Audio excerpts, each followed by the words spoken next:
IT software sector में काम करने वाली जेंसर टेक्नोलॉजीज शेयर कंपनी में आशीष धवन ने अपनी हिस्सेदारी बेची, लेकिन तब से लेकर अब तक स्टॉक में तूफानी तेजी आई है। तो शुरू में हम कंपनी की जानकारी लेंगे, साथ में स्टॉक के रिटर्न की जानकारी और आशीष धवन ने हिस्सेदारी बेचने के बाद स्टॉक में जो कमाल की तेजी आई है उसकी जानकारी इस न्यूज़ आर्टिकल में लेने वाले हैं। जेंसर टेक्नोलॉजीज शेयर कंपनी के बारे में। कंपनी की शुरुआत 1989 में हुई हो रही है। कंपनी आरपीजी ग्रुप की एक हिस्सा है। कंपनी मुख्य रूप से सॉफ्टवेयर डेवलपमेंट का बिजनेस है, तो उसमें कंपनी के अलग अलग सर्विसेज कंपनी ऑफर करती है। तो उसमें कंपनी मुख्य रूप से business case development, business solution map, information analysis, software service application के साथ search engine optimisation, portal service learning solution, business process management, retail, insurance, banking, engineering और इक्वालिटी मैन्युफैक्चर में कंपनी अलग अलग सर्विसेज देती है। साथ में company software services BPO services का भी काम करती है। आशीष धवन ने बेची हिस्सेदारी।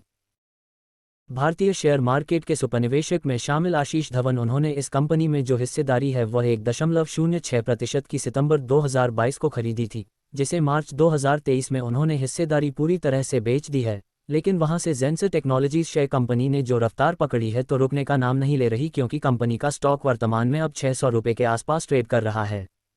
पिछले 6 महीने में 50% की रिटर्न। जब आशीष धवन ने अपनी हिस्सेदारी बेची थी तब ये स्टॉक 300 पर ट्रेड कर रहा था, मतलब वहां से कंपनी ने कमाल की तेजी दर्ज की है। और साथ में कंपनी में पिछले 6 महीने में 50% की रिटर्न, पिछले 1 साल में 170% के रिटर्न, तो पिछले 3 साल में 35% की रिटर्न, तो पिछले 5 साल में 19% रिटर्न प्राप्त करके दिए हैं। कंपनी वर्तमान में पूरी तरह से कर्ज मुक्त है। जेंसर टेक्नोलॉजीज शेयर कंपनी की वर्तमान की स्थिति काफ़ी अच्छी है, क्योंकि कंपनी वर्तमान में पूरी तरह से कर्ज मुक्त है और साथ में कंपनी की प्रमोटर की होल्डिंग 49.2% की, तो कंपनी के पास 309 करोड़ की राशि फ्री में पड़ी हुई है। कंपनी का कुल मार्केट कैप 13,446 करोड़ का है। डिस्क्लेमर: इक्विटी न्यूज़ का विजन भारत में वित्तीय साक्षरता को बढ़ावा देना है। हम जो सामग्री पोस्ट करते हैं वह विशुद्ध रूप से शिक्षा और मनोरंजन के उद्देश्य से है। हम सेबी पंजीकृत वित्तीय सलाहकार नहीं हैं, इसलिए हम कोई निवेश या वित्तीय सलाहकार सेवाएं प्रदान नहीं करते हैं। आप अपने पैसे और अपने फैसलों के लिए पूरी तरह जिम्मेदार होंगे। कृपया अपने वित्तीय निवेश के लिए किसी सेबी पंजीकृत वित्तीय सलाहकार से परामर्श लें।